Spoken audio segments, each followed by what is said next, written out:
Thank you very much for the introduction, and thank you very much to the Open University and Professor K.W. Chung for inviting me. It's a pleasure to be here. Can you hear me?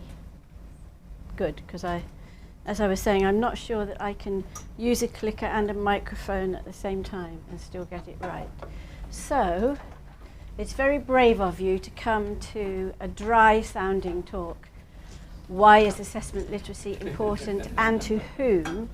And I'm afraid it might sound slightly as if I'm going to scold somebody, and maybe I will, but I promise that it won't be you. Okay, so what is assessment literacy? First of all, what is it that we're talking about? Well, it's almost impossible to say what assessment literacy is because it is so many different things to different people. So it depends on the stakeholder group what it is that they need in terms of assessment literacy. However, there are some general principles or essential elements. The first of these, maybe not the first, I have not consciously put them in a priority order. I think there would need to be a higher level of understanding before we could make a real priority. One of them is the possession of knowledge about the basic principles of assessment practice, including the terminology, the words which are used in that specific disciplinary area. You may be pleased to hear that I've got very little specialist terminology of assessment in this talk. And I only realised that toward the end because I really was intending this to be understandable to a wide range of people. Not only you, but hoping to write it up as a publishable paper, not in assessment journals, because presumably it's preaching to the converted, but in a more general education journal. So using too many specific vocabulary items is usually not a good idea. So that is one area that you have to have some control of before you can say you're assessment literate.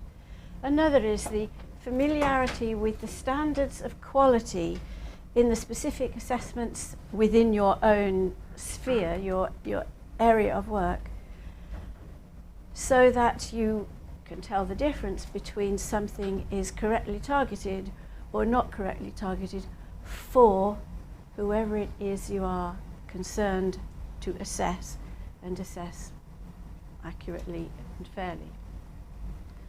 Another of these is, these are all obvious, but they often don't get said. The competence to judge the various different ways of assessing people's language skills.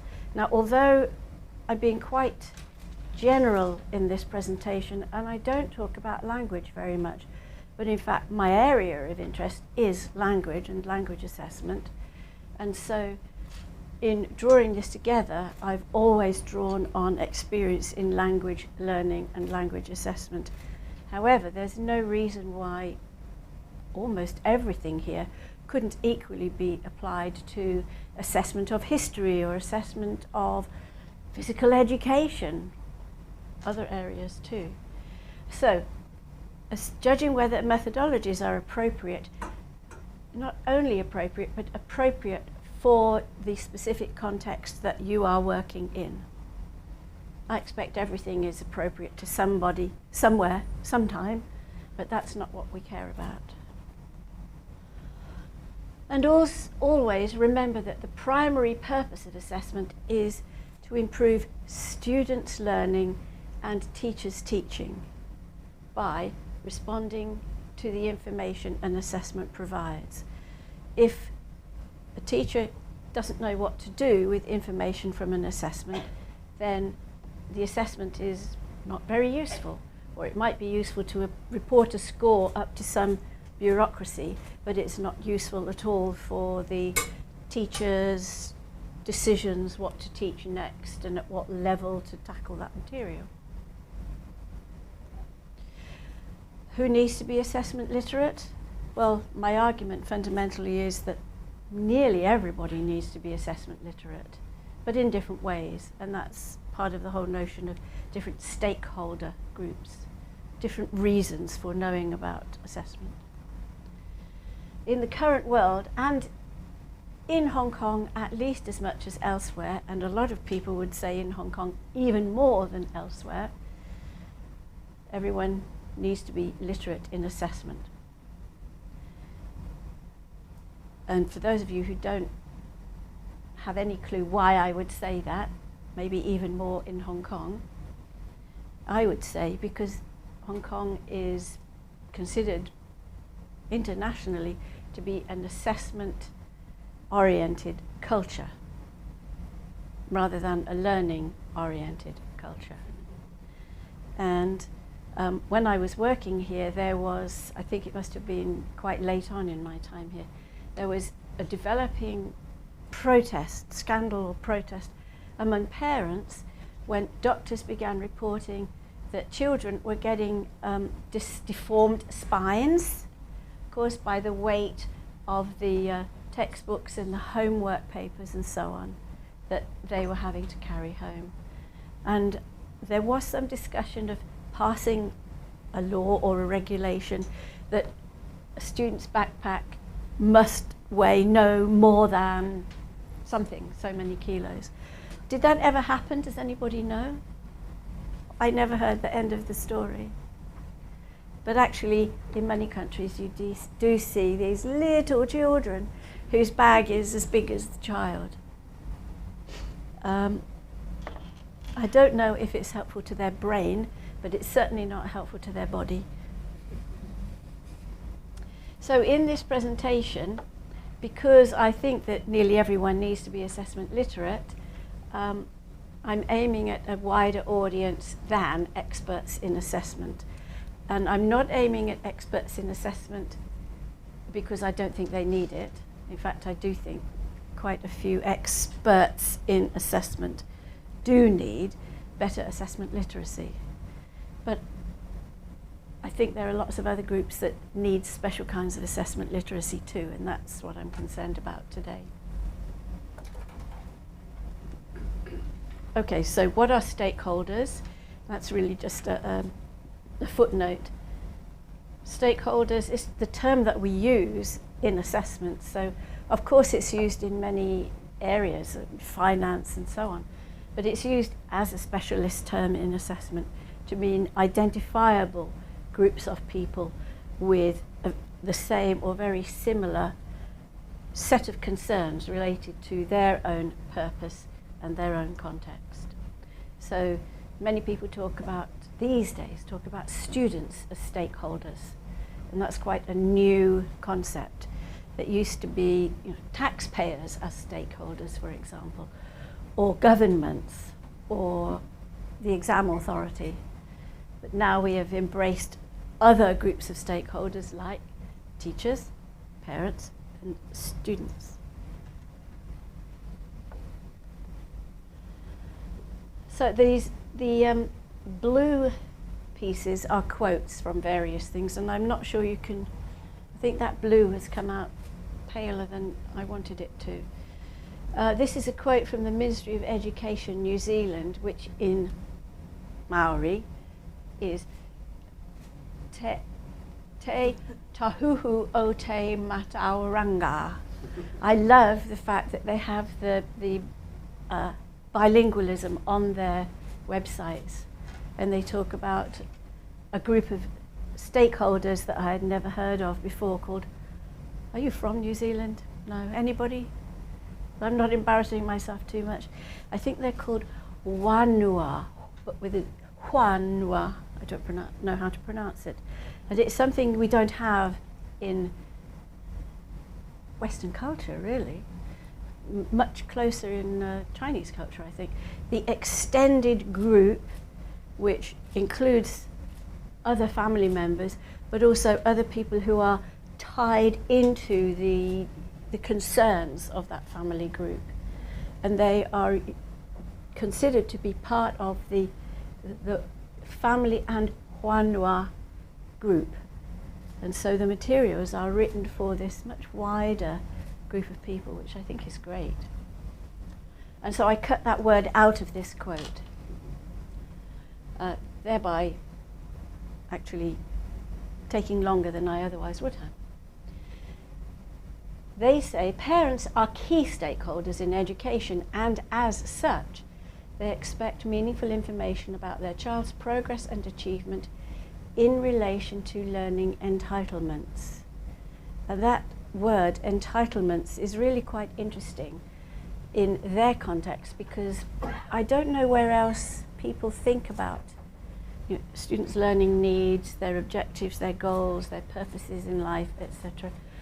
I haven't heard this referred to as entitlements before, and it has quite a special meaning, which is to do with a very strong social force, but also a legal force.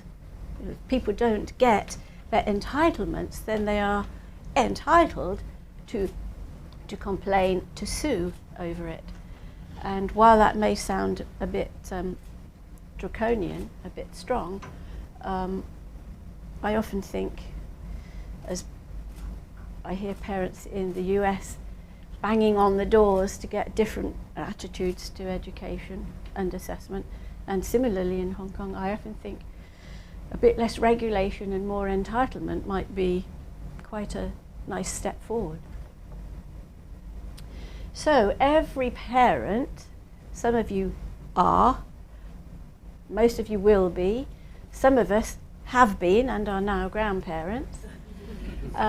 Every parent will face the day when their child must take a test, and they're lucky if it's only a test and not a whole load of tests. And parents understand that tests will have a great impact on their child's future. But many parents don't know how to look at the information provided by the test and about the test, and how to use that information to help their child get ready emotionally as well as intellectually for that challenge of turning up and doing the best that they can. And we know that some people blossom under intellectual pressure, and some people wilt, and some others basically shrivel away. And that doesn't seem quite fair. Speaking as the mother of a child who, despite all my concern at that time, I was really into ethics in language assessment, and my son had to take the Iowa Test of Basic Skills, which is compulsory in the state of Colorado where we were living at the time. And I was feeling so sorry for my 7.5-year-old son and all his little classmates, because they had 3-hour test in the morning and a 2-hour test in the afternoon, and my husband and I were biting our nails. And I picked him up from school that day, and he came out and he was behaving as if he was drunk. He was like, "Whoa, yay, whoa, that was fantastic. That was the most interesting thing I've ever done." What? Strange child. The test reported that he was on the 99.7th percentile of intelligence, which is very nice for him, but it tells another story, doesn't it, about all those children at the, 27.5th percentile. How can that be quite fair? So, parents need assessment literacy. Hong Kong parents often do think they're quite assessment literate, in that they know, and my husband and I had dinner with somebody 2 nights ago who was talking about the tests that their 3-year-old was going to be taking, as if it's, very much like weaning a baby off milk, or a stage of life that's completely natural and normal. It really isn't completely natural and normal in the rest of the world. In Sweden, for example, they just don't do tests, ever. Maybe a little bit, but basically never. So if Hong Kong parents know a lot about the assessments that have to happen here, but they don't necessarily know whether that is a good thing or a really terrible thing, or a mixed curse and blessing. Parents can help their children when they, that is the parents, are informed through descriptions of what learning and progress has happened with that child of their very own and for that child. And when they're able to share and understand information about their progress and achievement. So progress and achievement may not be exactly the same thing. Progress is often thought of as a developmental, sort of like a cornucopia, gradually opening and becoming richer. But achievement is much more thought of measurement points, step by step by step. They are, of course, closely related, but not the same. Parents are also better able to help their children when they receive reporting about their child, which is continuous and timely, with key times for formal evaluation. So not no formal evaluation, but much more than just formal evaluation. And also when assessments reported are multi-layered and multi-directional. So not just a number. You know, your 6-year-old child is now possesses a reading age of 5 years and 6 months.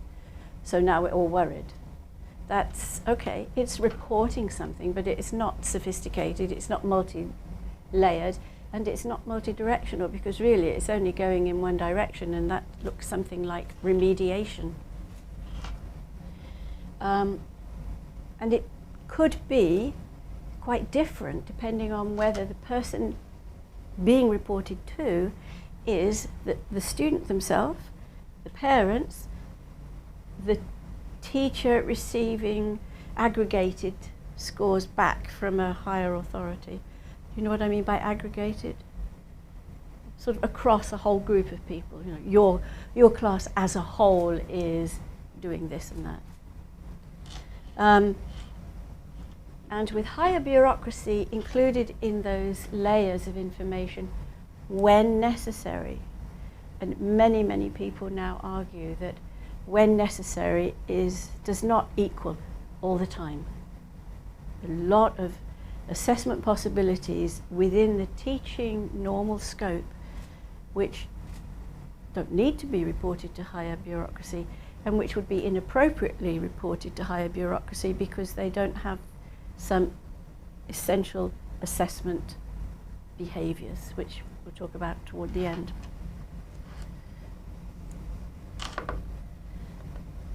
Okay, so what about assessment literacy for students?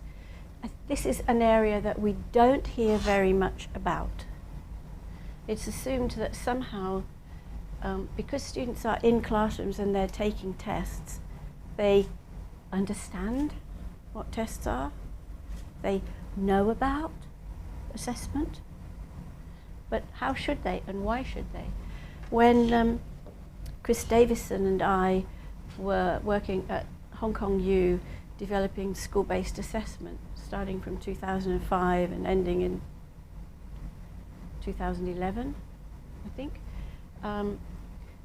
We did a whole range of different projects, and one of them was the attempt to see what students thought about this innovative approach to assessing speaking. And we found that by and large the students really hated it. Although the government wanted this school-based assessment for humanistic reasons, and we supported that, the students weren't interested in the humanistic side of things at all.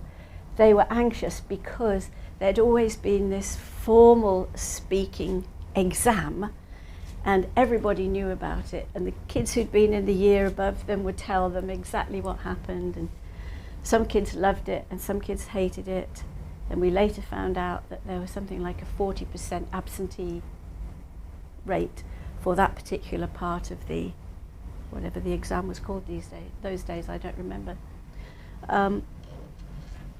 So that taught us a lesson. Just because we think we've come up with something that is, you know, much kinder and gentler and more student-oriented, that doesn't mean they're necessarily going to like it. Of course, we made them do it anyway. That was only a kind of joke back at myself, because probably we shouldn't have made them, but we did. Students need to be given the opportunity to take part in the processes of making academic judgments to help them develop appropriate evaluative expertise themselves and make more sense of and take greater control of their learning. And that's what we, in fact, did not do in school-based assessment, and one reason possibly why there was quite a lot of resistance from students. The resistance went away after a couple of years because the year above started telling the next year how it was when they did it, and there was no kind of conflicting story. So it just became, you do something to people long enough, it becomes the norm, however awful or wonderful it is. But yes, making judgments for themselves turns out in the research literature to be probably the most useful thing that we could do in terms of assessment literacy for learners. Teach them how to do it. So, although in some countries students are being helped to understand how and why they are assessed, it's not the norm, not by any chance. It's in many places still considered to be sort of secret. For example, there are huge tests where you cannot actually find out how they are scored. So you get maybe you go to the website and you get training materials or handbooks or whatever, and they give you a shrunken version of the scoring, a much simplified one. Or in the case of Cambridge tests, they give you a somewhat developed one, but it's not exactly what the people really doing the judgment use. And so it's, to me it feels slightly dishonest. And people seem to think, well, if they know how they're being scored, that's a form of cheating. How can it be? How can it be? What do you think? How can you cheat if you know what the basis of your judgment is? Okay, you'd learn to be particularly good at the thing that you're being judged on. Is that cheating? Yeah. And if it's open to everybody, then everybody has the chance to become very good on those particular features. If they don't bother, well, that's entirely their right. The people who do bother and who score better as a result, they have done some work. They've done some pretty smart work. Why shouldn't they do well? So for me, that's something that really should be changed. Although a lot has happened over the last 15 years, there's still quite a long way to go. And in some countries, all the way to go. Learners can help themselves when they're assessment literate, because it gives them power. And maybe that's one reason why even teachers perhaps, but certainly bureaucracies resist it or don't trust it. Or if students know too much, that gives them a kind of an upper hand on us. But that's only a very insecure person's point of view, in my view. So it gives them power, partly because it lets them control their own learning goals.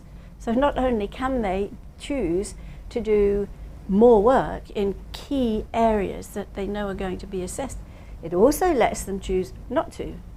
If they say, okay, I don't want to be a biologist, thank you very much, so I'm going to do just enough that I think I'm going to pass this unavoidable exam, but I'm going to put all that energy that I didn't spend cramming in it onto this other subject, maybe my Chinese or my English, and I'm going to do much more on that because it's going to matter to me, I think, in my life.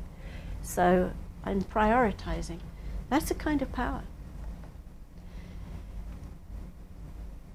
And of course, when they're assessment literate, they have much better ability to understand the tests and make decisions like I just mentioned. And that means that the scores they get are a truer reflection of what they can do. And also, to some extent, a reflection of what they care about. I don't think those are bad things. And it provides them with the skill, and this is where the insecurity may creep in higher up the pecking order, provides them with the skill that they would need to question scores they are given or request deeper explanations of how this whole thing was worked out.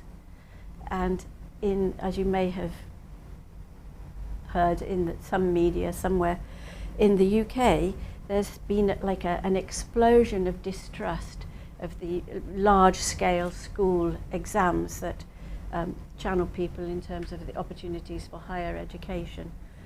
And in some subjects in the last few years, there have been, 60% of students have what is the word? Appealed their test score. And about 10 years ago, Educational Testing Service is probably one of the very biggest testing organisations in the world. They lost their right to administer tests in Britain completely because so many students appealed this one ETS test, don't remember what it was, that they had to cancel the whole thing. And so then those students were left with nothing to report to universities. It was an enormous scandal. And I think they are now gradually being allowed back into UK to assess again. But that shows how high stakes that was, how important it was to government. But it also suggests that when people do request deeper explanations of things, then there is a lot to be found out, and it can uncover some strengths, but it very often uncovers some weaknesses. And I was going to resist making an analogy with what Donald Trump is up to, but I can't quite manage it. So what about assessment literacy for school staff? And again, this is a bit of a touchy area, partly because teachers feel under threat. And of course, the more students appeal, the more under threat teachers are going to feel. But also because all the education experts agree that this is a difficult job that isn't given enough support. So this is the Higher Education Academy of UK. These are the people who certify, authorise the teaching expertise of university teachers, which is a fairly new venture. Didn't used to need any teaching qualifications to teach at university. And it says assessment literacy is an iterative process. You learn something, you do something, then you need to learn something else, then you do some more. So it's back and forth, learning and doing all the time. Iterative process, therefore, course design and implementation should provide unhurried opportunities and time within and across programs to develop complex knowledge and skills and create clear paths for progression. When Chris Davison and I surveyed teachers during the years of we did a longitudinal study of implementing school-based assessment. In the very beginning, there was a huge number of teachers who were neutral or opposed to introducing school-based assessment. The main reason why was they didn't have enough time to do what they were already doing.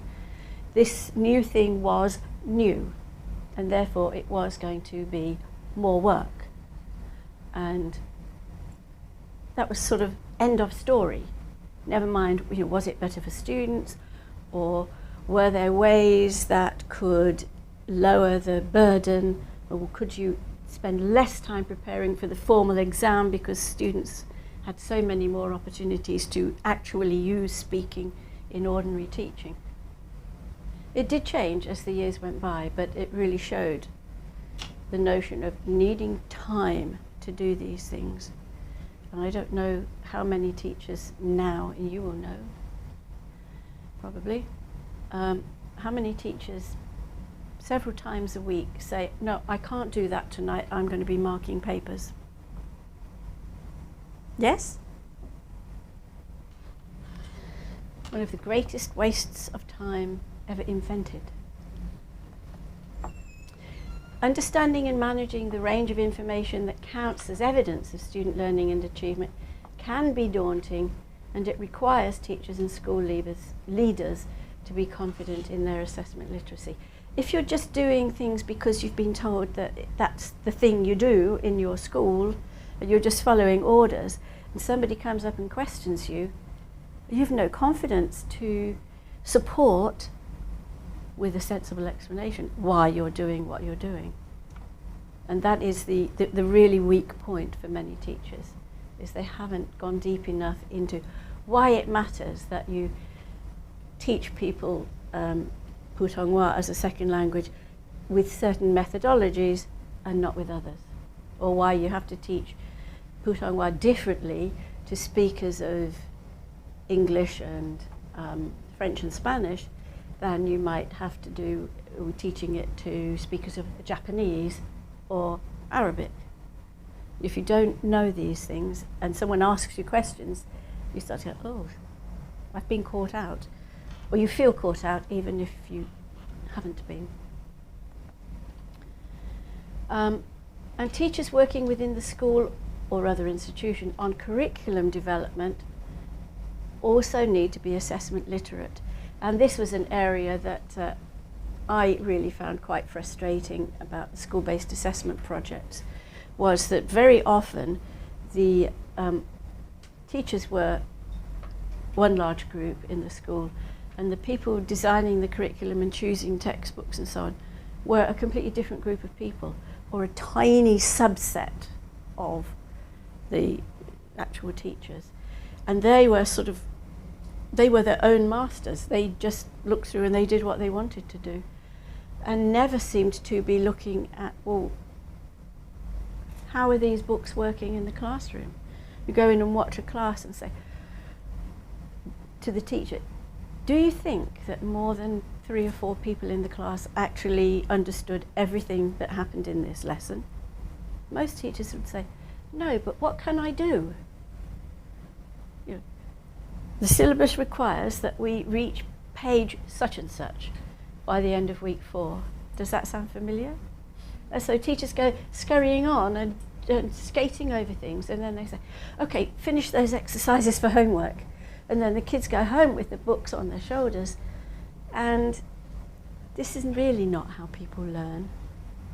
I don't think, if you think of something that you are now willingly learning about as a hobby or for professional interest, probably you don't do it that way.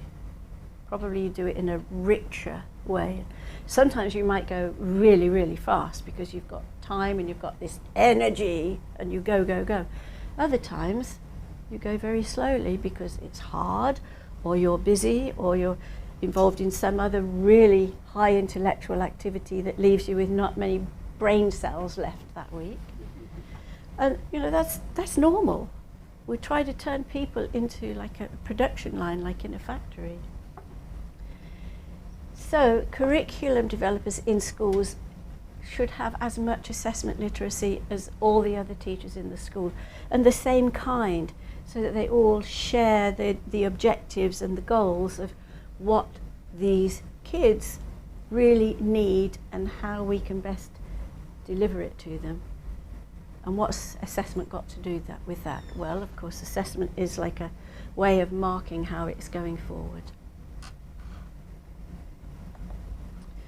Teachers can help their learners best when they and their department heads have the assessment literacy skills to discharge their assessment duties properly, keep up to date with new ideas in assessment relevant to their teaching context, protect their learners' right to the highest quality and most humanistic assessments, respond respectfully and seriously to questions from students and parents about their or their child's learning progress and their assessment results.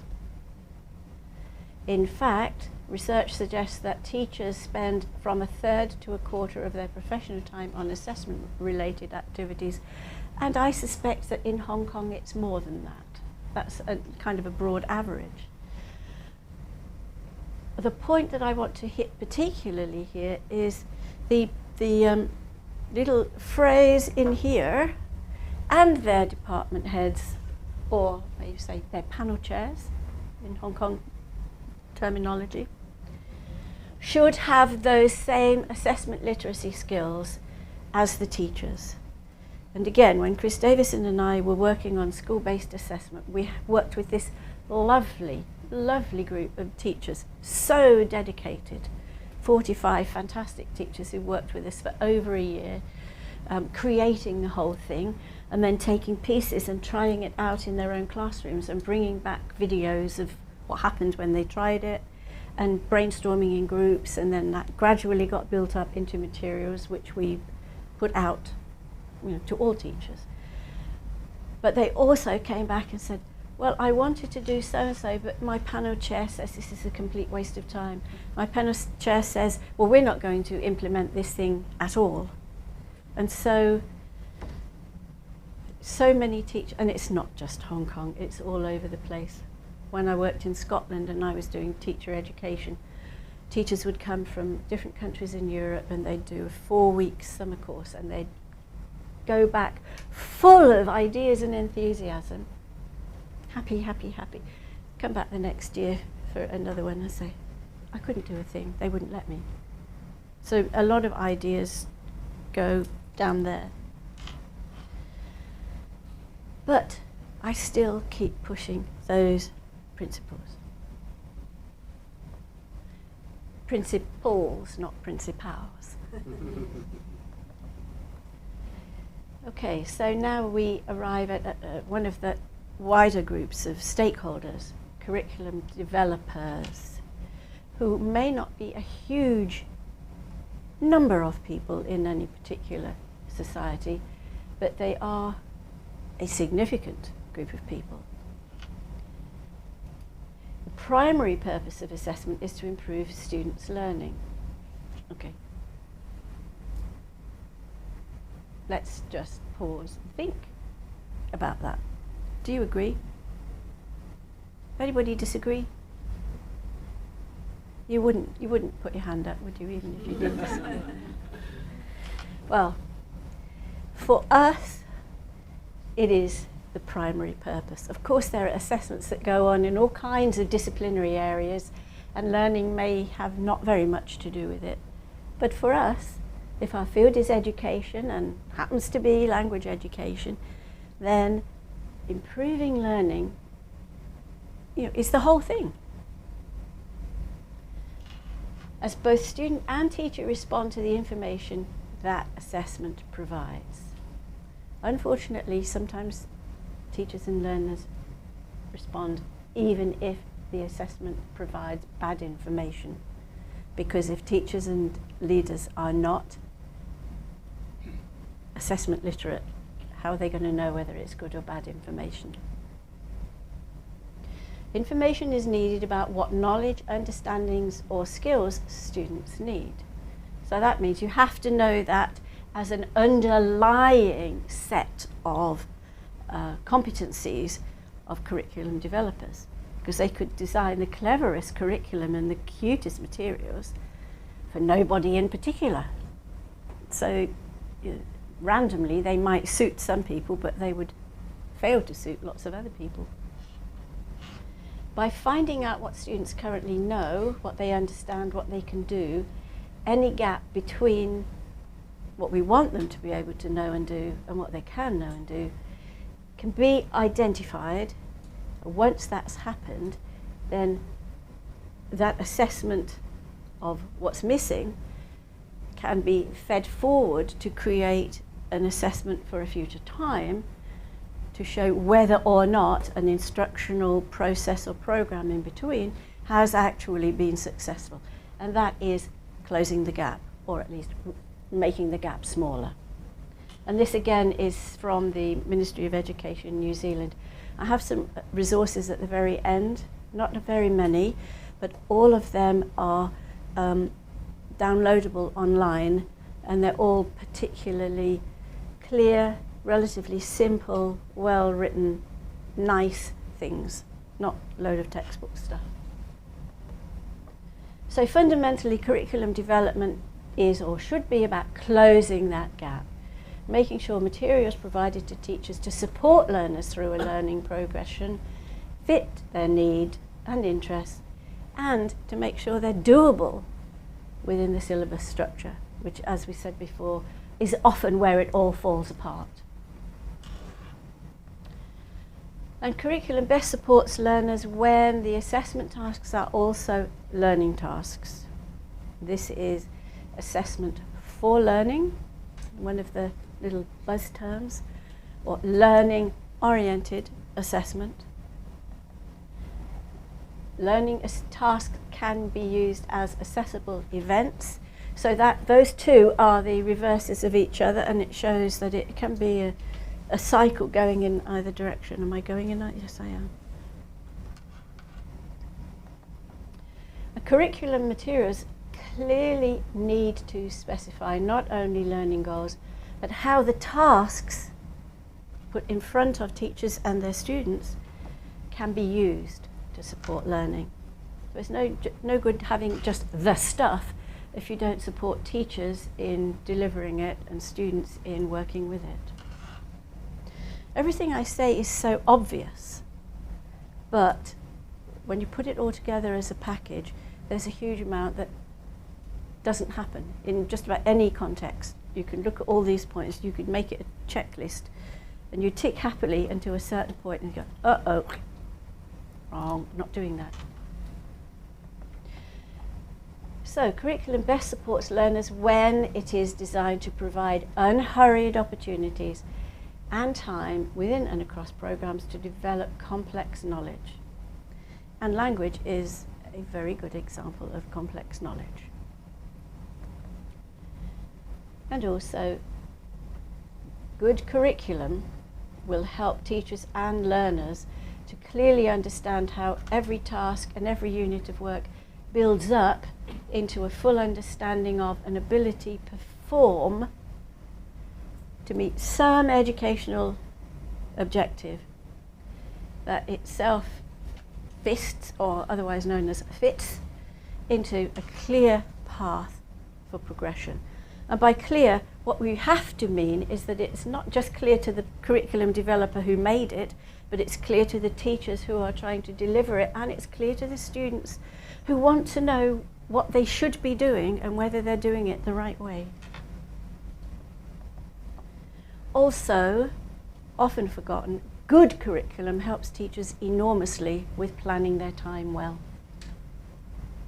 Then you get far fewer of these, well, I wanted to do this, I wanted to teach the students this, I wanted to help them in a particular humanistic way, but I couldn't because there's no time. So where are we? Nearly running out of time for me, but I'm getting there. Summary so far.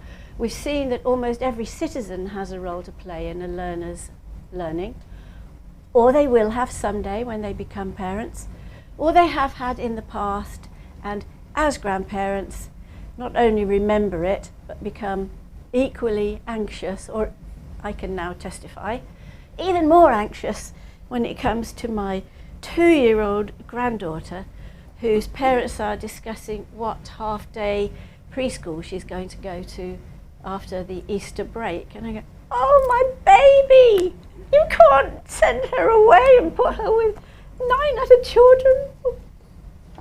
Well, I did it with my own child without flinching.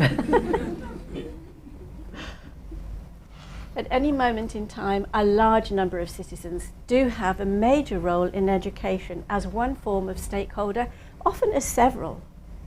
Because often teachers are parents, and some teachers are on educational committees and subcommittees, etc. Plenty of policymakers are also parents at some point in their lives. So the roles should include, whichever it is, some degree of responsibility that demands assessment literacy, because actually you can't work in education and pretend that assessment doesn't exist unless you're so assessment illiterate that you literally would fall over a test and break your nose and still not realize what it was that you had fallen over. And I've never seen anybody like that. However, as George Orwell's work is incredibly popular again.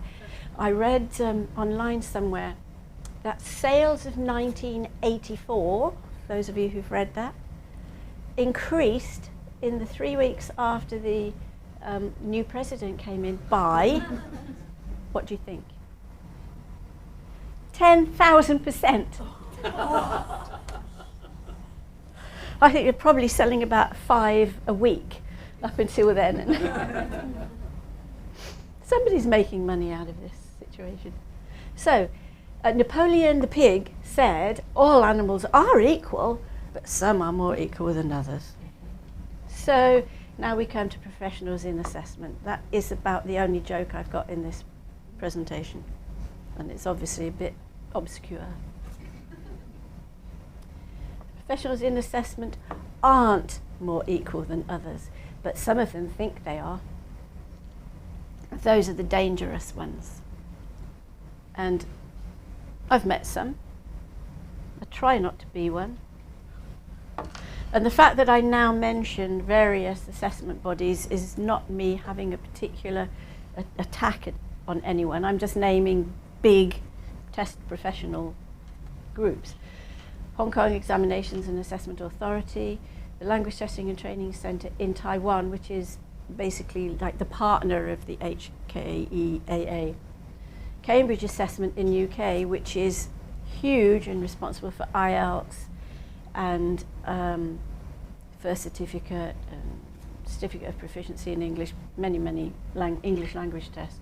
Educational Testing Service in the US, responsible for the TOEFL, which I mentioned earlier, which shows that even the big, rich, famous groups can get themselves into trouble.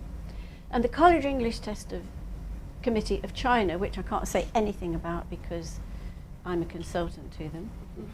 But if I was going to say anything, it would be nice. All these people need a high level of technical literacy for assessment. All of these people, maybe with the exception of the CET group, which is astonishingly small, considering they test 18 million people a year, all the others have some staff with very high assessment literacy skills and some with essentially none, because they work in the filing department or whatever. Whereas my view would be, if you work there, you should know what your company does. So of course they need those things, but they also need something else, something more ethical, intangible perhaps, an advanced sense of the effects of tests and other assessments on learners, and by extension on their families, and again by extension on the society. They also need humility about the power that comes along with the role of decision making about how other people are assessed. This is a major responsibility with major stakes. And here I'm using stakes again in a specific assessment technical way. It is related to stakeholders, but when we talk about the stakes of a test, we're really referring to how much the person taking the test has got to lose or gain from what happens after they get their results from that test. So the higher the stakes, the more powerful that test is, the greater the humility we should have when we work in that environment, in my opinion. Test professionals support education best when they're closely wired into and with schools or the education a context where their assessment tools will be used. That sounds something else, sounds so obvious, and yet in many of those large testing organizations it's not true. They've got their great big offices. ETS is in an enormous park, like an old British aristocracy, mansion grounds with deer grazing everywhere and swans on the lake and so on. Miles from any town, and the closest town is Princeton, which is one of the top 5 universities in the US. It's a little bit up in the clouds of reality. And they support education best when they have teachers included wherever possible in advisory teams, in test development activities, also in trialling in schools or in colleges of pilot potential tests. And when they consistently upgrade their knowledge in their field through continuing professional development and by attending conferences and consultations where other stakeholder groups have the primary voices. So going to conferences which are for and by teachers, not just conferences that are for and by testers, for example. And they are at their best when they accept that there is no perfect assessment tool, not even one that I developed. That was a joke. So therefore they, and because I'm one in one part of my life, I have to say we, can never stop aiming to do better. Those working in government or policy, I saved the biggest maybe, the best or the worst, but the biggest, to last. Those working in government or policy in education need to be assessment literate. And this really has been in my mind and many Americans' minds recently with the choice of Betsy DeVos as Education Secretary in the US. And if anybody's seen any joke skits about it, say, oh yeah, I think I remember visiting a school sometime. Is that where they have these like small people who sit in chairs in rows? Purportedly knows less about education than my dog, if I had a dog. So we will find out. She is obviously not the right example. There are some really very, very good people in policy, in education. And you've had them in Hong Kong. I don't have any clue who's doing what now, so I can't speak to the present, but there have been good people in Hong Kong. There have been good people in the US, and there have been in UK. But we would like to see all these people have all the skills, everything I've said, all those stakeholder groups. Those top people are earning top salaries, and they should educate themselves. If they haven't actually acquired this multiple assessment literacy as they've gone along, they should just educate themselves with honesty and humility when they take on that role, because this is not trivial. Ultimate power brings ultimate responsibility.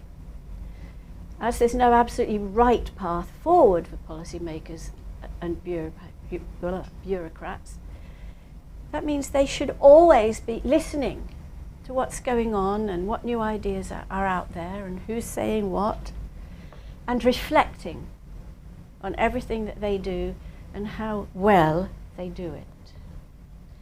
Now this slide, and I believe these slides are going to be, where's Roger go? Okay. These slides will be available, will they not? Yes? The slides will be available.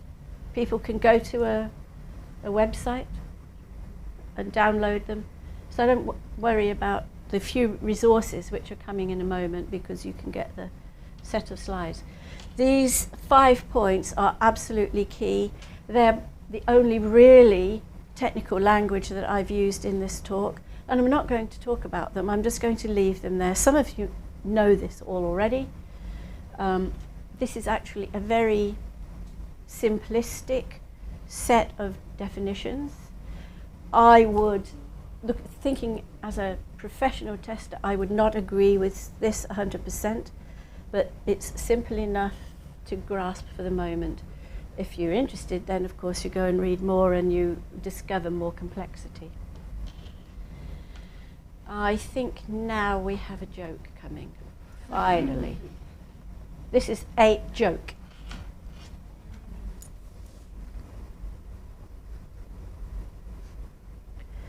The man behind the desk says, for a fair selection, everybody has to take the same exam. Please climb the tree. And we have a bird, a monkey, a penguin, an elephant, a goldfish, a seal, and a dog.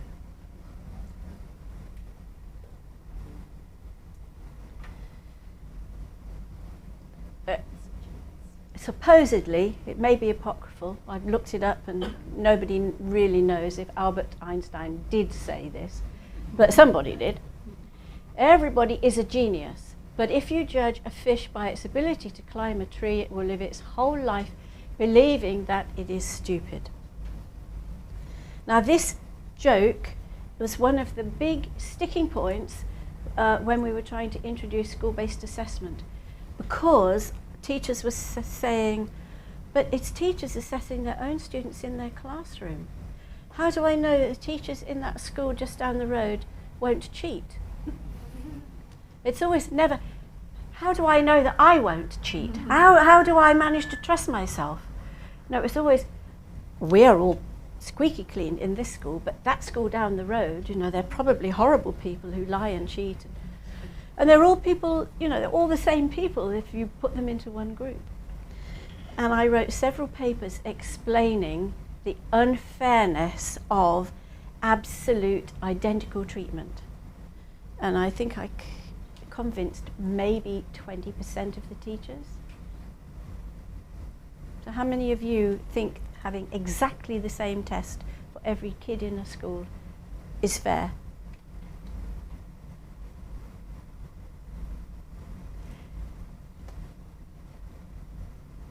Some are not sure.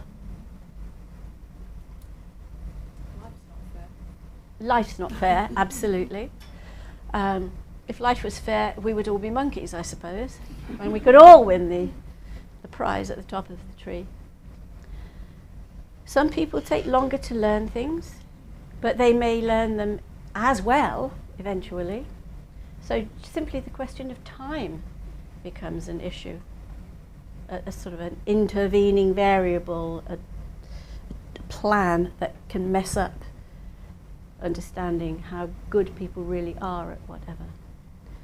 But that is something that needs quite a lot of thought.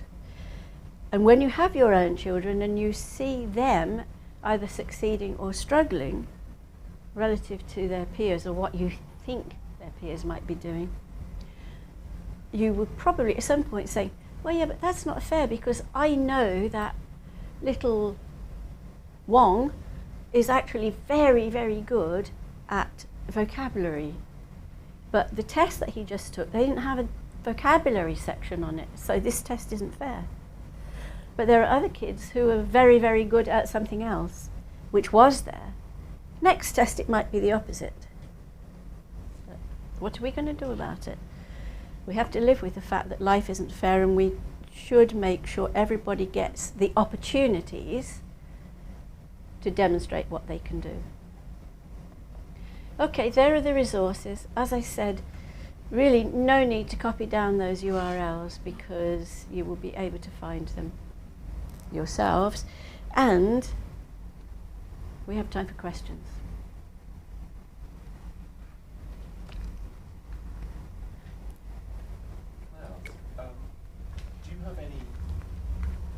Quick and easy answer. Do you have any tips on how to increase interest in assessment literacy amongst those that might not have an idea about it or think it is necessary? Well, I have a great tip. Just download this and go out and do this talk. Yeah. I did say this is a boring talk, because I'm actually making the same point, I don't know how many times, but for all the stakeholder points with shades of difference. it is the same points. So there might be maybe 10 or 12 takeaway points in here.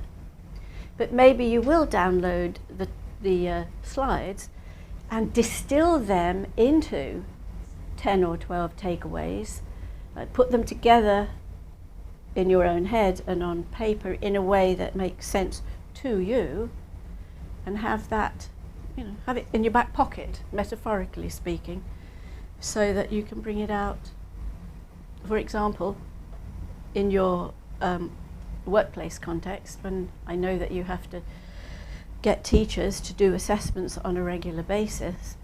Some of them have been doing the same assessments for years, and some of them are not only brand new to that job, but brand new to the whole idea of assessing people's English.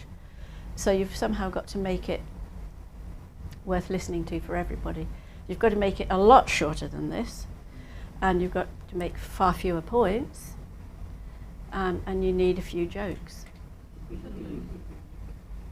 And also you need quite a thick skin, I think, because often people will, if you're in a real workplace context, and many of you will be at certain points, after you've said this, you will get, well, this was all very well, but, and then you will be given, a case story of something that happened, and say, so what was I supposed to do there?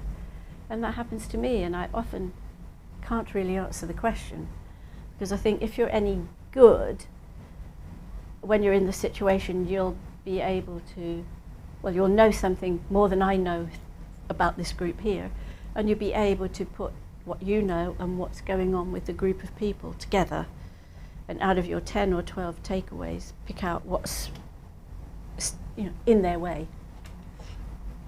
But I think that's not very helpful. It's hard. You did say to me when we were chatting at the very beginning that you were having fun with your assessment work. And I said back to you, 99 people in 100 would never, ever, ever say that. And so actually, you and I have got no chance of convincing a majority of people. But if we could just get them to have a little light bulb go off long enough to do the job that they need to do, and do it a little better than if you hadn't ever said anything, then it's already progress.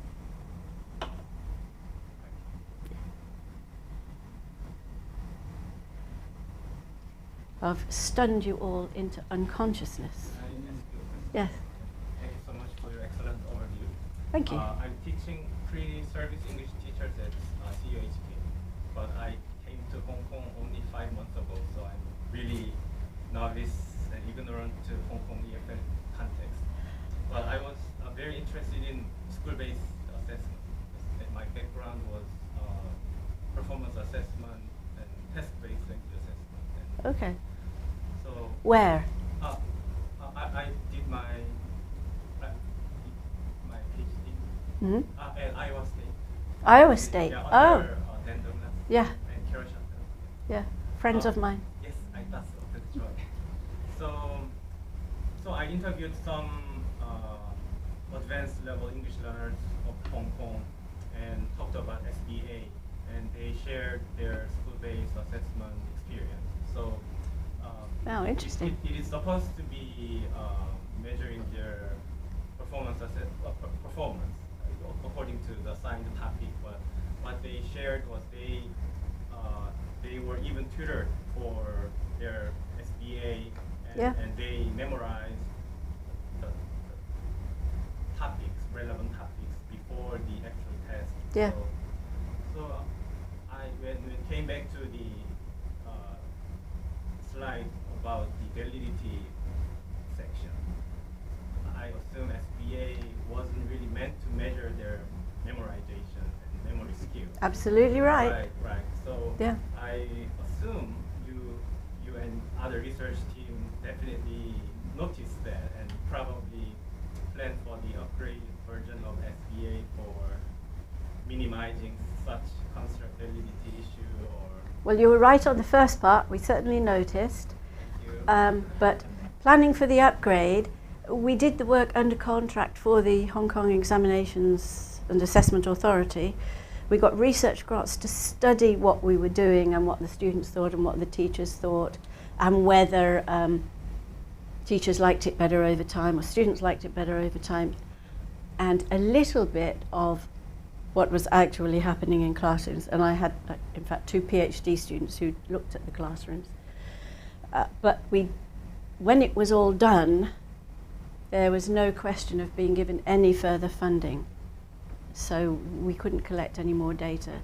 And I've talked to the exam authority people several times and said, wouldn't it be a great idea if somebody was to do a like a washback study? You know, don't know if everybody knows what a washback study is, but if you know what a situation was 10 years ago, know properly, and then you come back 10 years later, you should be able to see, has it made any difference? And was it a good difference or a bad difference? But up to now, nobody's shown any interest in that. I do have a young colleague at Bedfordshire who did his PhD at the University of Edinburgh, but he collected data when he was not quite sure where he was in Hong Kong, but maybe I wouldn't say even if I remembered, working in some role in a school in Hong Kong. So he collected classroom data. And it would have been in about 2012, which was essentially when all the research and implementation funding for SBA had run out. And in his PhD, he found pretty much word for word what you've just said. And has written several things about it. I think his PhD is going to be published as a book. And he thought I would be surprised, and he was sort of a bit embarrassed because he knew that I'd read some of his work, and when he realised that I was attached to that university, he was sort of, oh my God, you know, she's going to hate me. And I said, but we know. Why is it? Well, look at the exam culture in China, Hong Kong, Japan, Korea. There's a very, very long history of exam influence, particularly in what Dave Carlis calls Confucian heritage cultures. So the teachers thought it wasn't fair. Some of them still think it isn't fair. So they made it what they considered to be fair. And since for the formal exam, everybody went to tutorial classes, cram schools, and learned to say the same parroted rubbish language, whatever questions were asked. Anybody do the examining for the... Yeah. They just like drive you insane. So they just took those behaviours and applied them to school-based assessment. We made a rule, which was nobody could know what the task was going to be until, I forget what it was, 20 minutes before or something. That was broken, squashed into the mud totally, except at some schools. And the schools that didn't break it badly were the elite schools, which you'd guess, wouldn't you? But also the Band 3 schools, or about half of the Band 3 schools, because the Band 3 schools actually loved SBA, because their kids could express something. Not very much, but with formal exam, those I mentioned to somebody before, there was 40% absenteeism from the formal exam back in those days. But they'd have to keep missing school for weeks in order to not be there when suddenly there was an SBA, because nobody was supposed to tell them. And we got some beautiful videos of people just speaking naturally, laughing with their classmates. Some of the time you can't understand a thing they say, but every now and then it sort of all comes together. And so there are moments there, which I call accessible moments. You say, okay, that piece is the point where that student is going. You know about Vygotsky and the zone of proximal my brain, I've just fallen asleep as I threatened to do. ZPD. Development, yeah. ZPD. So those band 3 kids are sort of jockeying or seesawing between not being able to do anything in English and having moments where it all sort of, oh wow, I've just remembered something. That's the way I speak German, for example. Most of the time I'm just, and then there's this really nice formulaic phrase that I can slip into a conversation. And then a German person answers me and I go, didn't understand that. But when you see those moments, you say, okay, with the right learning opportunities, that kid is going there. With a great teacher, and some of those teachers were wonderful teachers, they will be able to do that in a year or so's time. But in those schools where everything was prepared, it was dull as ditch water, it was completely unnatural, and they were very, very similar to each other. And the cram schools became good at teaching everybody to do that. And if I had been in the exam authority, or in CDI maybe, I would be wanting to, I don't know, take the whole system and really shake it up. So if you're here now, then maybe that's the future for you. Good, good. Yes. Yeah, thank you very much for the talk. Actually, we were talking just now about literacy assessment for the students has reminded me about shadow education in Hong Kong and also in mainland China, because shadow education. Yeah, shadow education. Mark Bray's written a lot about it. For example, in Hong Kong, nearly every student will go to shadow education. Yes, yeah. From there. So, what's your comment on shadow education? Because I've heard that actually what is being sold in shadow education institutes is exactly the tips to do well in Hong Kong DSE.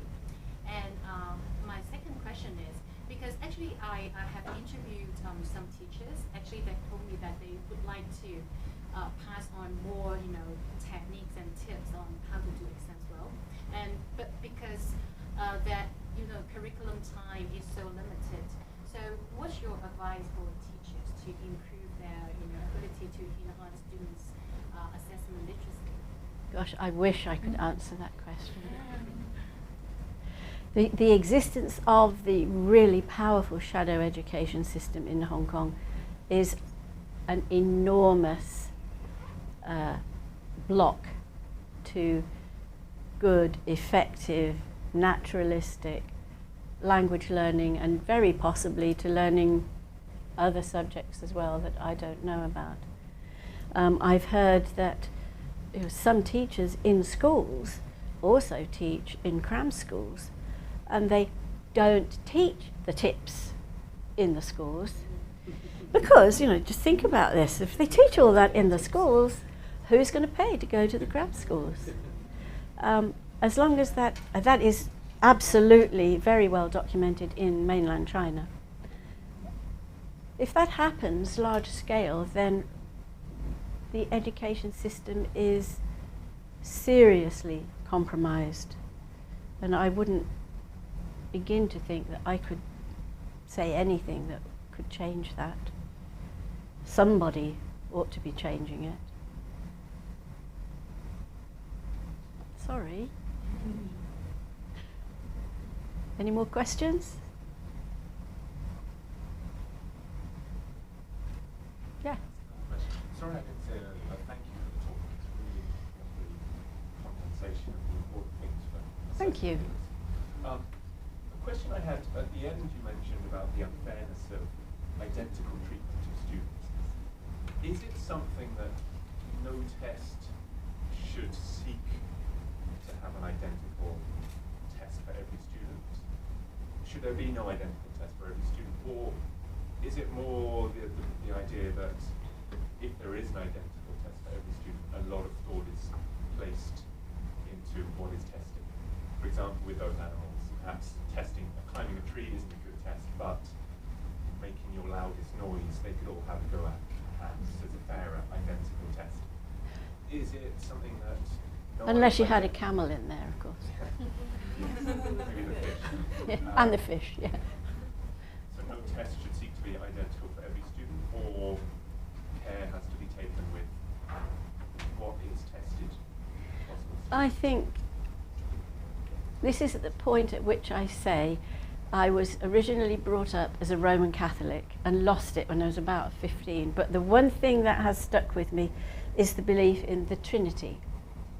So when you say, should it all be this or should it be none of that? For me, the answer is always the third point of the triangle. It's somewhere in between. I've hardly ever met anything. I may be encountering something in the world right this minute, but it's very unusual in my experience. I think there can be tests that everyone could take, and indeed there are lots of them, but they are more or less suited to different individuals, and that means that you get more or less decent information for different individuals. Therefore, the answer will be more or less fair for those individuals. What's absolutely essential in cases like that is that there should be special opportunities. Dyslexia, for example, is one.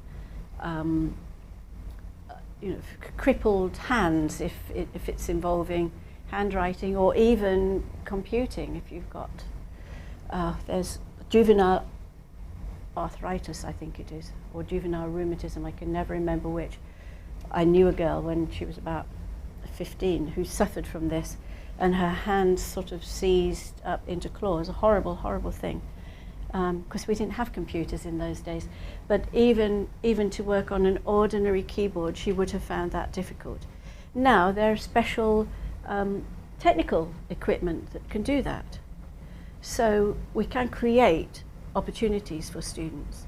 Speaking, what about people who have either an incurable speech defect, or maybe they're deaf and so their enunciation is very poor?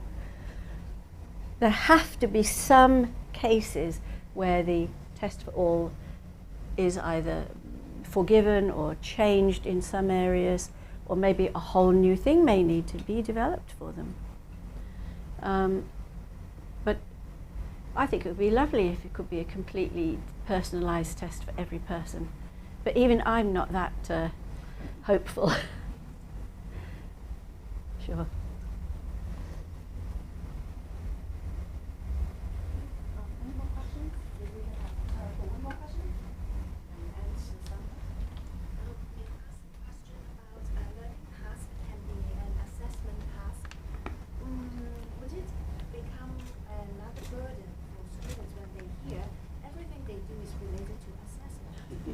Yes, it would. Yeah, I completely agree. And in Hong Kong, that's what would happen. But there are places and countries where that is essentially what they do. And the difference is either cultural or maybe individual to a teacher, but more likely a mixture of the education culture in that place, which is likelier to facilitate a type of teaching in which teachers are able to realize accessible moments without ever saying to the students, well, today I'm going to assess what you do in your group discussions. But the students will grow to understand that there are times when that is happening, but without feeling that they're being forever assessed, or that they're forever fearing that they're being assessed. Because the whole notion of continuous assessment, which is basically completely misunderstood and misused, but the idea is not that people are always being assessed, but that the teacher is always ready to find an accessible moment for some students on some areas. And it wouldn't be every student or every group on the same day, but over a period of time. And keep a logbook. You could call it an assessment logbook, or you could call it a learning logbook. But each student over time is being mapped on how they're moving forward on specific proficiency objectives without treading all over what's going on in the classroom. I have met 2 or 3 Hong Kong teachers who do that naturally and who are considered a bit weird by their colleagues. But I think having spent not so much time observing in Hong Kong classrooms, because it's really surprisingly difficult compared to other countries to get into the classrooms. You need a lot of permission and trust, and from the principal, panel chair and teacher. It's not easy to do. But I have done a fair amount, and I've seen quite a lot of teachers who could not begin to move from a learning task to something that could be used as an assessment without having a drama. And if you have a drama about it, then there's no point. So better just go on doing it, you know, less frequently. So if there must be a drama, don't have them so frequently. Okay? That's not very encouraging, but I can only say what I think is true. Okay, it's time to end the seminar. Thank you again for participating. Thank you all very much indeed.